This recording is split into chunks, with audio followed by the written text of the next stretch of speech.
மனசு ஒரு குப்பை தொட்டி. தேவையில்லாத விஷயங்களை நீங்க சேர்த்து வச்சீங்கன்னா தேவையான விஷயத்தை வைக்கிறதுக்கு இடமே இருக்காது. ஜப்பான் போன்று தொழில்நுட்பத்தில் அதிகமாக வளர்ந்த நாடுகள் என்ன பண்றாங்கன்னா பழமையான விஷயங்களை கையில பத்திரமா வச்சுக்கிறாங்க. உங்களுக்கு சாதகமாக நீங்கள் தொழில்நுட்பத்தை பயன்படுத்துவதற்கான ஒரு பேலன்சிங் மெக்கானிசத்தை கண்டுபிடிக்கணும். தம்பி கத்தி இருக்கு, ஆனா அது அடுத்தவனை குத்துறதுக்கு கிடையாது தம்பி. வேட்டக்காரன் கத்திக்கும் தோட்டக்காரன் கத்திக்கும் வித்தியாசம் இருக்கு. ஒரு வீடியோவை நீங்க பார்ப்பீங்கன்னா நல்ல வீடியோவையும் பார்க்கலாம், கெட்ட வீடியோவையும் பார்க்கலாம். ஃபில்ட்ரேஷனை நமக்கு சொல்ல தெரியல. வீட்டில் இரட்டை விதிகள்லாம் வைக்கவே முடியாது. எல்லாருக்கும் ஒரு விதி தான். தந்தை தவறு செய்தா புள்ள தவறு செய்வான். பிள்ளைங்கலாம் அறிவாளியாக்கு பூரா எல்லாத்தையும் கத்துக்க சொல்லு. குமன் கத்துக்கிட்டோம், கராத்தே கத்துக்கிட்டோம், குங்கு கத்துக்கிட்டோம். சிந்தாம சோறு திங்க கத்துக்கங்கடா. உங்கள் குழந்தைகளை நீங்கள் சிறுவர்களாக இருந்த குழந்தையோடு ஒப்பிடாதீர்கள். அதான் பெரிய பிரச்சனையே. கருப்பை புற்றுநோய் குறித்த சந்தேகங்களுக்கான தங்கம் ஹோப்பை இலவசமாய் அணுகுங்கள். நமக்கு அது தெரியறதே கிடையாது. உட்காந்துக்கிட்டு அப்படியே இன்சென்சிபிளாக ஸ்க்ரால் பண்ணிக்கிட்டே இருக்கிறோம். மூளை எல்லாத்தையுமே எடுத்துக்கும். ஏதோ தேவைக்காக தான் அதை பார்க்குறான் அப்படி மூளை எல்லாத்தையுமே ப்ராசஸ் பண்ணிட்டு இருக்கோம். மூளை டயர்ட் ஆச்சுன்னா தேவையானது சிந்திக்க முடியாது இல்லையா? தேவையான விஷயம் உள்ளே போகணும்னா தேவையில்லாத விஷயம் முதல்ல வெளியில் வரணும். முதல்ல க்ளீன் பண்ணுங்க, அப்புறமா சேர்க்கலாம். மனசு ஒரு குப்பை தொட்டி. தேவையில்லாத விஷயங்களை நீங்கள் சேர்த்து வச்சிங்கன்னா தேவையான விஷயத்தை வைக்கிறதுக்கு இடமே இருக்காது. நம்ம வார்ட்ரோப்லாம் பாருங்க, திறந்தோடனே புதன்னு துணியெல்லாம் கொட்டுது. எனக்கிட்ட ட்ரெஸ்ஸே இல்லைம்பாங்க. ஏன்னா எதையுமே நம்ம ஒழுங்குபடுத்தலைன்னு அர்த்தம். அப்போ உலகம் எப்படி போரை நோக்கி போகிற போது நின்று நிதானமாக போர் தேவையே இல்லான்னு யோசிச்சோமோ, உலகமெல்லாம் பணத்தை நோக்கி ஓடிக்கொண்டு இருக்க போது நின்று நிதானமாக யோசிச்சோமோ, அதே போல் இப்போது யோசிக்க வேண்டிய விஷயம் இருக்குது. ரிவர்ஸ் ஒர்க் அப்படின்னு சொல்கிறான். ஜப்பான் போன்று தொழில்நுட்பத்தில் அதிகமாக வளர்ந்த நாடுகள் என்ன பண்ணுறாங்கன்னா பழமையான விஷயங்களை கையில் பத்திரமா வச்சுக்கிறாங்க. அப்போ ஒரு பேலன்ஸ் கிடைக்கணும். இது கருவிகளுக்கு எதிரான பேச்சு இல்லை. தொழில்நுட்பத்தை நீங்கள் கையில் எடுத்துக்கொள்ள கூடாது. பழைய ஆளாங்க இருக்குன்னு சொல்ல நான் பூமரங்கெல்லாம் கிடையாது. You have to take all the technologies on your hand but on favour of you. உங்களுக்கு சாதகமாக நீங்கள் தொழில்நுட்பத்தை பயன்படுத்துவதற்கான ஒரு பேலன்சிங் மெக்கானிசத்தை கண்டுபிடிக்கணும். அதை பிள்ளைகளால் கண்டுபிடிக்க முடியுமான்னு தெரியல. ஏன்னா இந்த தலைமுறைக்கு போன தலைமுறை பாஸ் ஆன் பண்ணப்பட்டதில்லை. இது பெரிய சிக்கலே என்னன்னா நம்ம பசங்களை கோச்சுக்கிறோம். எப்போதுமே ஒரு விஷயம் எப்படி பாஸ் ஆன் பண்ணப்படும்னா தந்தையிடமிருந்து பிள்ளைக்கு பாஸ் ஆன் பண்ணப்படும். அவரிடமிருந்து பெறப்பட்ட ஒரு அறிவு பிள்ளைக்கு கடத்தப்படும். கடத்தப்படுகிற போது அந்த அறிவை எதற்கு பயன்படுத்த வேண்டும் என்றும் சொல்லி தரப்படும். தம்பி கத்தி இருக்கு, ஆனால் அது அடுத்தவனை குத்துறதுக்கு கிடையாது தம்பி. வேட்டக்காரன் கத்திக்கும் தோட்டக்காரன் கத்திக்கும் வித்தியாசம் இருக்கு. வேட்டக்காரன் வெட்டுனானா செத்து போயிடும், தோட்டக்காரன் வெட்டுனானா மறுபடி வளரும். அப்போ நீ ஒரு தோட்டக்காரனாக இருக்கணும்னு சேர்ந்து ஒரு பேக்கேஜ். தந்தையிடமிருந்து அறிவு கடத்தப்படுகிற போது முந்தைய தலைமுறையிடமிருந்து ஒரு அறிவோ தகவலோ கடத்தப்படுகிற போது அதோடைய கான்சிகுலேட்டிவ் எஃபெக்டையும் சேர்த்தே தான் சொல்லுவாங்க. தம்பி இதை இதற்கு பயன்படுத்திடக்கூடாது, இந்த விஷயத்தை நீ இதற்கு பயன்படுத்திடக்கூடாது. நீ கராத்தே தெரிஞ்சு வச்சிருக்க அப்படின்னா எல்லா பாலையும் பூரா பாலையும் போட்டு அடிக்கக்கூடாது அப்படிலாம் ஆசான் சொல்லுவார். ஆபத்து வருகிற போது மட்டும்தான் இதை நீ பயன்படுத்தணும். உனக்கு தெரியுதுக்கான எளியவனை வதம் செய்வதற்கு இதை நீ பயன்படுத்தக்கூடாது. உன்னை விட பலசாலி இல்லாத ஒருவனை அடிப்பதற்காக இந்த ஆயுதத்தை நீ கையில் தூக்கக்கூடாதுன்னு ஆயுதத்தை கொடுக்கும்போதே அதோடைய நன்னறியை சேர்த்து சொன்னான். அன்ஃபார்ச்சுனேட்லி இந்த ஜெனரேஷனுக்கு இது நம்ம பாஸ் ஆன் பண்ண விஷயம் இல்லை, இது உலகம் பாஸ் ஆன் பண்ண விஷயம். அப்போ இதோட சேர்த்த நன்னறிகள் யாரும் கொடுக்கவே இல்லை. ஒரு டெக்னாலஜி எப்படி ஹேண்டில் பண்ணணும், நான் ஹேண்டில் பண்ண டெக்னாலஜி என் பிள்ளைக்கு நான் கடத்தலை. நான் யூஸ் பண்ணிக்கிட்டு இருந்த கம்ப்யூட்டர் என் பையன் யூஸ் பண்ணலை. இன்னும் சொல்ல போனால் நம்ம யூஸ் பண்ண கம்ப்யூட்டரை பார்த்தாங்கன்னா இவங்களாம் சிரிச்சிருவாங்க. ஏன்டா கம்ப்யூட்டர் இத்த பெருசாடாக இருக்கும் அப்படின்னு. இவன் பார்க்குற கம்ப்யூட்டர் போல தான் இருக்குது. அதுக்கு ஒரு பெரிய டேபிள் வேணும், இத்தத்தண்டி டேபிள். நான் உலகத்தின் முதல் கம்ப்யூட்டரை கனடாவில் வச்சுருந்தாங்க. ஒரு இடத்துல போய் பார்த்தேன், ஒரு ரூமில் வச்சுருந்தாங்க. இத்தத்தண்டி ரூம், அது ஒரு கம்ப்யூட்டர் வச்சுருந்தாங்க. அதுக்குள்ளே ஒரு 6 பெரிய பீரோ வாங்கிச்சு. அதெல்லாம் என்னடான்னு கேட்டால் சிபியூக்கான மதர் போனா. இப்போ 1 GB என் ஃபோனில் 1 TB இருக்குது. 1 TB உலகத்தையே வாரி சுருட்டி உள்ளே வச்சுக்கலாம். 1 TB ஃபோன் இருக்குது இன்றைக்கி. அவன் 1 GBக்கு ஒரு பீரோ வச்சுருக்கான், 10 GBக்கு 10 பீரோ வச்சுருக்கான். கம்ப்யூட்டருங்க போல் ஒரு 25 ஐட்டத்தை காட்டுறாங்க. நாங்கள் ஒரு கம்ப்யூட்டர் சென்டர் நடத்துகிற இடம்டா இது அப்படின்னு. முதல் கம்ப்யூட்டர் அப்படி தான் இருந்திருக்கு. அப்போ கருவிகள் அடுத்த கட்டத்தை நோக்கி நகர்ந்து கொண்டிருக்கும்போது நன்னறிகளை சேர்த்து கூட கொண்டு வருவது இல்லை. அப்போ பெரிய சேலஞ்ச் என்னன்னா இந்த இடைப்பட்ட காலத்தில் இருக்கக்கூடிய இந்த சிக்கலை எப்படி இட்டு நிரப்புவது என்பது தான் சிக்கல். ஒரு டெக்னாலஜி வரும்போது அது ஒரு பேக்கேஜோடு வரும். ஒரு வீடியோவை நீங்கள் பார்ப்பீங்கன்னா நல்ல வீடியோவையும் பார்க்கலாம், கெட்ட வீடியோவையும் பார்க்கலாம். ஃபில்ட்ரேஷனை நமக்கு சொல்ல தெரியல. நான் கடத்தின டெக்னாலஜி இல்லை இது, சரிதானே? நான் வாய்ப்பாடு கடத்தினேன், நான் திருக்குறள் கடத்தினேன், மொழி கடத்தினேன், பண்பாடு கடத்தினேன். தொழில்நுட்பத்தை நான் கடத்தலை. அப்போ அதுக்கான நன்னறிகளை பிள்ளைகளே கற்றுக்கொள்ள வேண்டிய இடத்துல இருக்கிறார்கள். They have to fix some nuances or rules and regulations for them. இப்போ நடந்துகிட்டு இருக்க சண்டை அதுதான். நமக்கு சொல்ல தெரியும். அதுக்கான நன்னறிகள் நம்மளால் கடத்த முடியாதனால ஒரே வார்த்தையில் சொல்லிடுறோம், ஃபோனை நோண்டாத. அவன் எதுக்கு எடுத்தாலும் ஃபோனை நோண்டாத. முதல்ல நீங்கள் ஃபோனை நோண்டாதீங்க. பிள்ளைகள் நீங்கள் எதை செய்கிறீங்களோ அதை அவங்க கன்ஃபார்மாக செய்வாங்க. வீட்டில் இரட்டை விதிகள்லாம் வைக்கவே முடியாது. எல்லாருக்கும் ஒரு விதி தான். தந்தை இரவு 11 மணி வரைக்கும் விழித்திருக்கிற வீடுகளில் பிள்ளையும் 11 மணி வரைக்கும் முடிச்சிருக்கும். தந்தை பாரதியார் புத்தகம் படித்தார்னா பிள்ளை பாரதிதாசன் புத்தகம் படிப்பான். தந்தை நியூஸ் பேப்பர் படித்தார்னா பிள்ளை புத்தகம் படிப்பான். தந்தை தவறு செய்தால் புள்ள தவறு செய்வான். அதுக்காக எல்லா வீட்டிலும் இப்படி இருக்காங்க நான் சொல்லவில்லை. ஆனால் இரட்டை விதிகள் என்பதெல்லாம் இனிமேல் ஒப்பிக்கா. எங்கள் அப்பாலாம் அப்படி இல்லை, நாங்களாம் பயப்படும். அது உங்கள் தலையெழுத்து. நாங்கள் என்ன பண்ணேன்? நாங்களாம் எங்கள் அப்பா முன்னால் நின்னே பேச மாட்டோம். அது உங்கள் ப்ராப்ளம், எங்களுக்கு அது ப்ராப்ளம் இல்லை. நாங்களாம் அந்த அளவுக்கு நிற்க வச்சு நாங்கள் உட்காந்து பேசுவோம். அப்படி எல்லாம் மாறி இருக்கு. அப்போ you need to understand the reality instead of cursing them. அவர்களை குறை சொல்வதை விட்டுவிட்டு அவர்களுக்கு இருக்கக்கூடிய இடைப்பட்ட சிக்கலை நீங்கள் புரிந்து கொள்ள வேண்டும். அவர்கள் கையாண்டு கொண்டிருக்கக்கூடிய தொழில்நுட்பம் என்பது முழுக்க முழுக்க அறிவியலால் தரப்பட்டது, நாம் கடத்தி ஒன்று அல்ல. அப்போ அதை ஒட்டிய பேக்கேஜஸ் இருக்குல்ல, அதை நம்ம அவர்களுக்கு கொடுக்கணும். அதுக்கு தான் சொல்ல ரிவர்ஸ் ரோல் எடுங்க அப்படின்னு சொல்கிறோம். அதுதான் ஜப்பானை ஒரு தொழில்நுட்பத்தில் பெரிய அளவுக்கு வளர்ந்துக்கூடிய நாடு. ஒரு பக்கம் நம்ம டிஜிட்டல் இப்போ முன்னால் ஃபோட்டோ அப்படி எடுப்பாங்க, ஞாபகம் இருக்கா?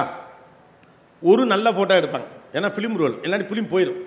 ஒரு நல்ல ஃபோட்டோ எடுப்பாங்க, எல்லோரும் சேர்ந்து நின்றுங்க அப்படிமா, அந்த இடத்த கவனிப்பான், பின்னால் ரோஸ் வருதா இல்லையான்னு பார்ப்பாங்க, எடுங்க அப்படிமா. இப்போ 20 ஃபோட்டோ எடுத்தால் ஒரு நல்ல ஃபோட்டோ எடுத்துக்கிறேன், கிளிக்கிங் அடிச்சு தள்ளுறாங்க. அன்றைக்கெல்லாம் ஒருத்தர் எடுத்துக்கிட்டு இருக்காரு, நான் போயிட்டு அவர் எடுத்துக்கிட்டு இருக்கேன்.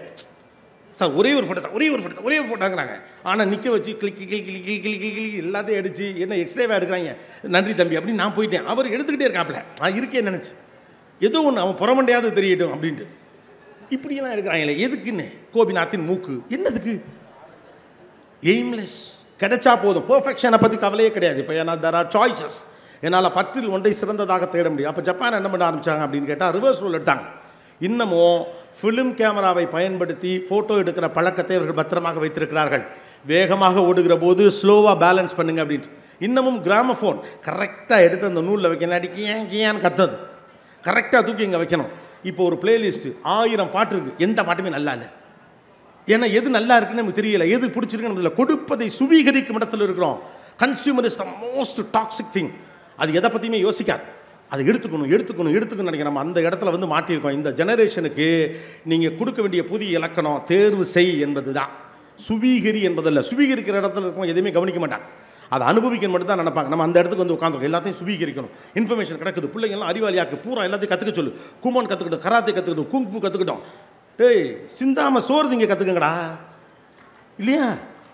சிந்தாமல் சோறு திங்க கற்றுங்க முதல்ல, அதை கற்றுக்க. அதை விட்டுறாங்க, கழுவுனமா கழுவையான்னு தெரியாமல் இருந்துச்சு வந்துடுறாங்க. நம்ம எல்லாரும் எதுக்கு அனுப்பிட்டு இருக்கோம்? வேகமாக அதை போய் படிச்சிரு, இதை போய் படிச்சிரு, இன்ஃபர்மேஷன் அவைலபிளாக, இன்ஃபர்மேஷன் அவைலபிள், நோ யூஸ். நிறைய விஷயங்களை தெரிந்து வைத்திருப்பது அறிவில்லை. ஸ்லோ டவுன் பண்ண பிள்ளைகளுக்கு பழக்கம். முதல்ல அதுக்கு நம்ம ஸ்லோ டவுன் பண்ணுவோம், எங்கே ஓடிட்டு இருக்கோம் நமக்கு தெரியும். அப்போ புதிய யுகத்திற்கான புதிய இலக்கணம் என்பது ஸ்லோ டவுன், ரிவர்ஸ் ரோல். ரெண்டு ரொம்ப முக்கியம். கியரை கரெக்டாக போடுங்க. வேகமாக தான் போனால் ஜெயிக்கலாங்கிறது பழசு. வாய்ப்புகள் குறைவாக இருந்த காலகட்டத்தில் ஓடி போய் ஃபஸ்ட்டு எடுக்கிறவனுக்கு தான். இப்போ தான் கொட்டி கிடக்க. எதை எடுக்கணும்னு கண்டுபிடிக்கணும். எதையாவது எடுப்பது அறிவல்ல, எதை எடுப்பது என்று தெளிவது தான் அறிவு. எதை எடுப்பது என்று தெளிவது தான் அறிவு. ஒன்றே ஒன்று இருந்துச்சு, 100 பேர் அதுக்கு ஓடிக்கிட்டு இருந்த காலகட்டத்தில் வேகமாக வர்றவன் புத்திசாலி. 100 விஷயம் இருக்குது, 10 பேர் தான் உட்காந்துருக்கிறோம். அதில் சரியானது தேர்வு செய்கிறவன் தான் இப்போ புத்திசாலி.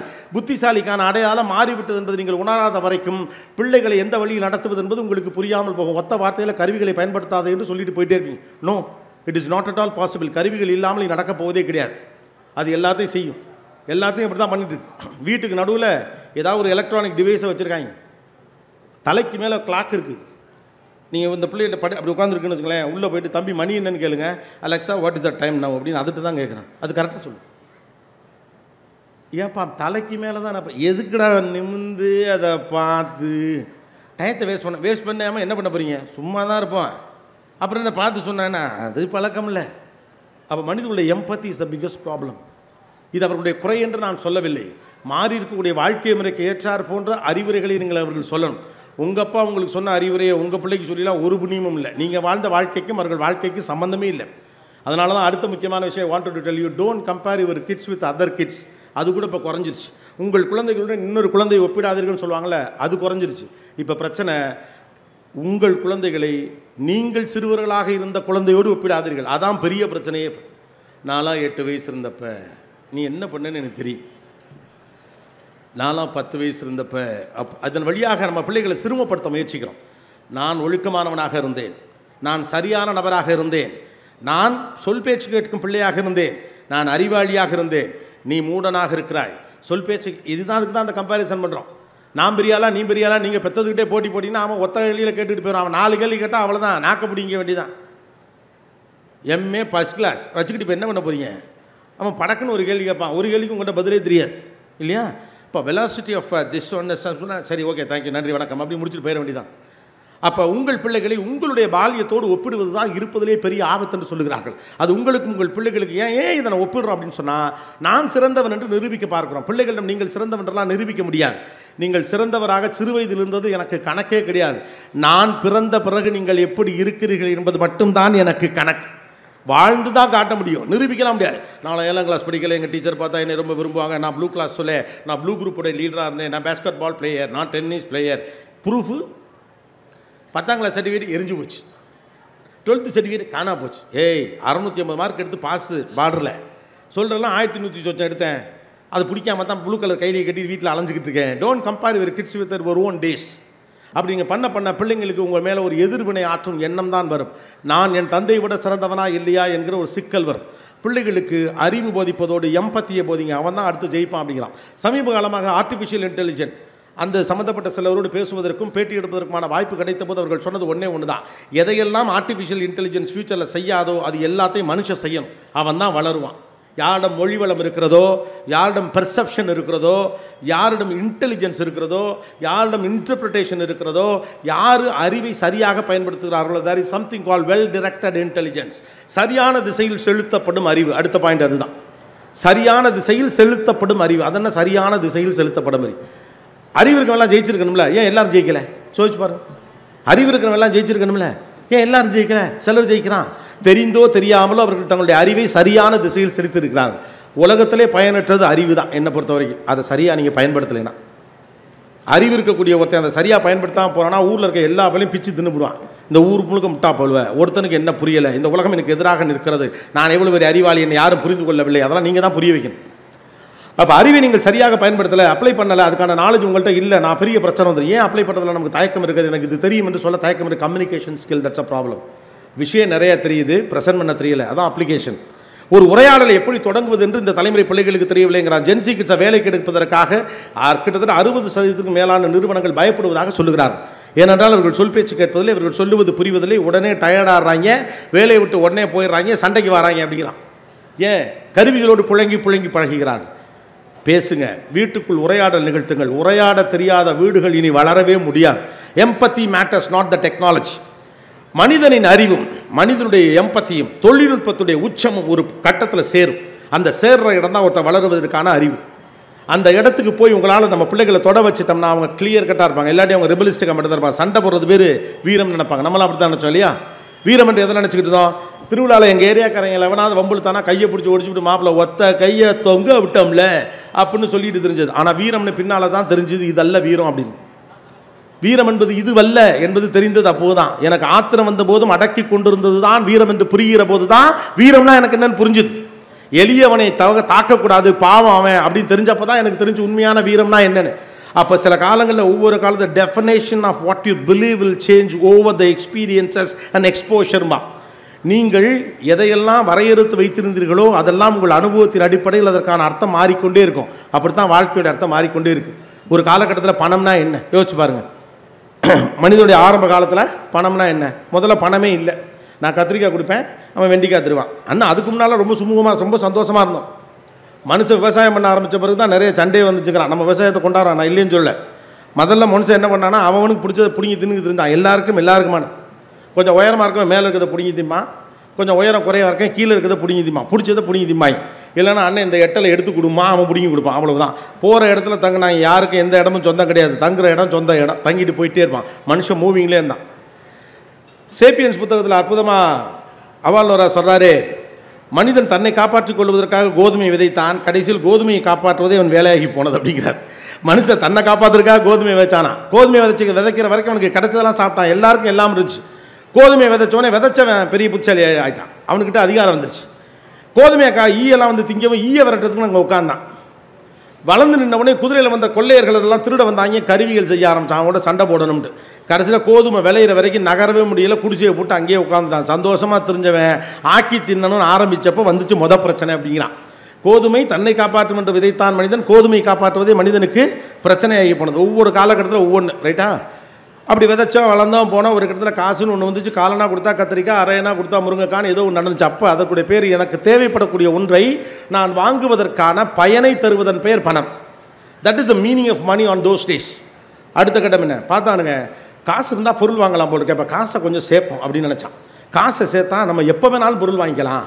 உழைச்சி காசு வாங்கி போய் பொருள் சேர்ப்பதற்கு பதிலாக காசை சேர்த்து வச்சோம்னா நம்ம இருக்கலாம், பாதுகாப்பாக இருக்கலாம். அப்போ meaning of money is safety. இரண்டாவது தலைவர் என்ன பண்ணிச்சு? பணத்துடைய நோக்கம் என்பது பாதுகாப்பு. பணம் என்பது பாதுகாப்பின் குறியீடு என்று மனிதன் நம்பினான். அடுத்த கட்டத்தில் பார்த்தான், பணம் வச்சுருக்கவனுக்கு தாண்டா மரியாதை இருக்குது. நிறைய பணம் இருக்கிற போது ஐயா வணக்கம் அப்படிங்கிறாங்க, மற்றவெல்லாம் மதிக்க மாட்டேங்கிறான். நமக்கு எலும்பு துண்டை குறைச்சி விட்டாங்க, கறியில் குழம்பு மட்டும் காட்டிட்டாங்க, கரண்டியை காட்டிட்டு போயிட்டாங்க. இப்போ பணம் இருந்தால் நம்ம மதிப்பான். பணம் தான் அதிகாரம் அப்படின்னு நம்பினான். அடுத்த தலைமுறையில் பணம் என்பது அதிகாரமாக மாறியது. பணம் என்பது அதிகாரமாக மாறியது. அப்போ தான் யோசிச்சான், அதிகாரம் மட்டும் இருந்தால் பத்தாது, அடுத்த தலைமுறையும் அதிகாரத்தோடு இருக்க வேண்டும் அப்படின்னா.